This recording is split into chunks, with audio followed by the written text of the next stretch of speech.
Hello everyone, we are the Paradoox. Welcome to our channel. In this video, we are going to learn how to make material for the raglan shirt, adding some details on it on Zbrush, and finally render it at Arnold. If you want to learn how to make the raglan shirt on the Marvelous Designer, we uploaded a video of how to make it on our channel, you can also see that. If you have not yet subscribed to our channel, please subscribe to it and hit the notification button, so you do not miss our future videos. Well, let's not waste any more time and go to it. Before exporting the clothes, we must unwrap them and go to the UV editor menu. There are several points to consider. All clusters should be placed in one of the UV squares, so that none of the clusters collide with each other, and also do not leave the UV square.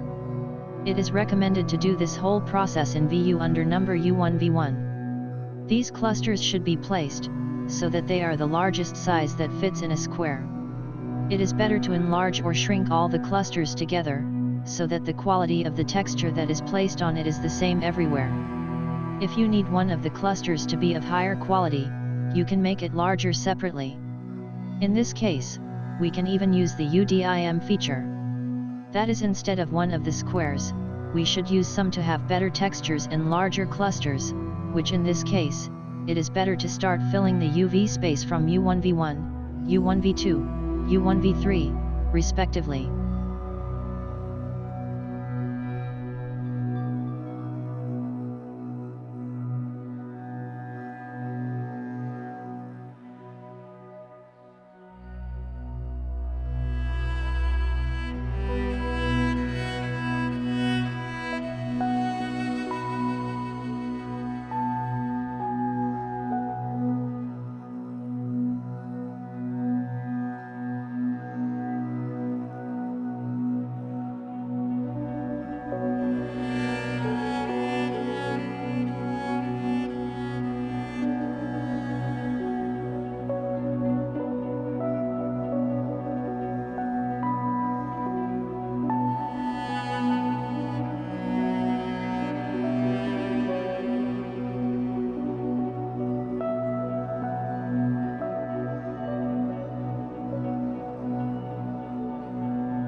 After completing the unwrapping process, we return to the model. We check the model to find the defects of the work. If the topology of our model is triangular, it is better to quadrangulate it to be better processed in Zbrush. We check the number of particles to find the right size.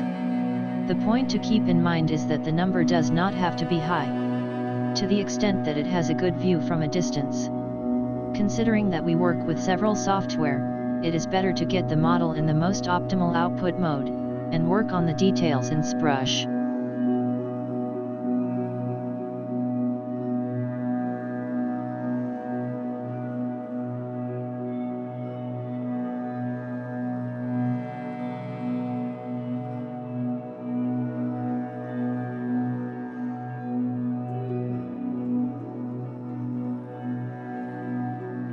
After completing the checks, you can now output. A few things are serious in the output settings of the model. To be able to work more easily in Zbrush and not deal with different subtools, it is better to activate the single object option. Otherwise, each piece of fabric becomes a separate object separately, and if the details in the model increase at the edge of the garment, we will encounter problems that require a lot of time to edit. So be sure to output all objects as a separate object. Take the model as a thin output, so that no thickness is considered for the model, and activate the weld checkbox to weld the disruptive vertices together, otherwise, we will encounter several problems later in the edges. In Zbrush, we enter the model and see that it has no thickness and all the models are a poly group, and in case of divide operation, details are added to the model and we do not encounter any problems. And we start to increase the details on the model, which uses several types of brushes in the project to get the right wrinkles and details. The details should not be so much that the appearance of the model changes completely, and too much detail causes us to move away from the generality of the model. so it is better to save the effect after applying each change, and look at it after a while to see the generality of the model.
After finishing the details process, it is time to get an output from Zbrush. We need two types of output. The first is the low poly output that we can easily run in other software, and because this output is small, it speeds us up a lot. But this small output loses a lot of detail, and may be very different from what we envision. In this case, the second output helps us to recover lost details. The second output is high poly and may be very heavy and bulky, and cannot be used directly in other software, as it takes a long time to process. This output may even take a long time indirectly, and it is better to apply decimation operation on it, to keep it a little lighter while preserving the details. This operation eliminates the model topology and in some cases unwraps the model, which has no effect on the continuation of the work, and what matters in the high poly model is its location, and make sure that the model is exactly where the compact model is located.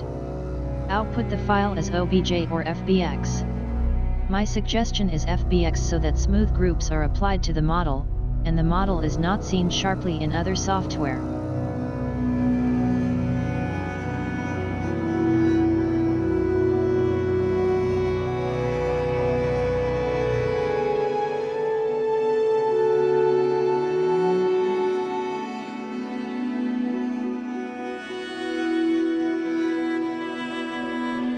In the Substance Painter, we enter the compact model and see that the details are lost. To solve this problem, we have to bake the high poly model on this model.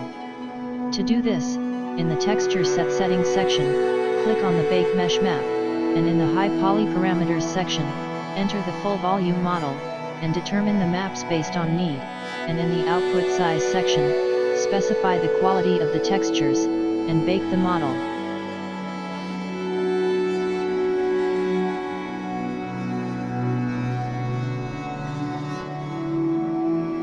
After finishing the baking process, we see that the details of the high poly model are on our model as a normal map. Now our model is ready to make the material, and we will continue the process of making the material. If the texture is loaded late on the model, we can change the texture quality in the texture set setting, to increase the speed of the process. In the process of making materials, we use smart materials, smart masks, default textures, and many other things. In many cases, we use generators to increase the details of the material. These generators are available by default, and we can even produce them ourselves.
making the material, it is time to output our textures.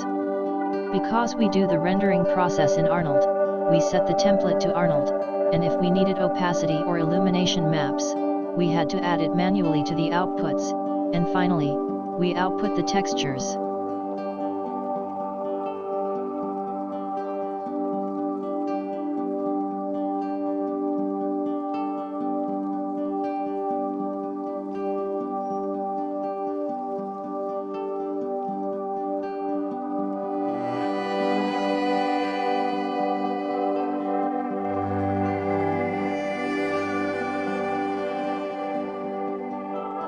We enter Maya and enter the model in the studio. And after placing the camera and adjusting the lights, we start importing textures, and in the Hyper Shader, by creating an iStandard surface, we start connecting textures to each of our parts. Different lights may be used, including BUMP2D, Displacement Shader, Divide, and then we attribute the fabricated material to the model. We start testing the renderings, and in case of any problem in the light or material, we go to the relevant section and correct it, to reach the desired light or material.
Thank you guys for watching this video. I hope this video was helpful to you and could have added something to your information. If you have not yet subscribed to our channel, please subscribe to it so that you do not miss our future videos.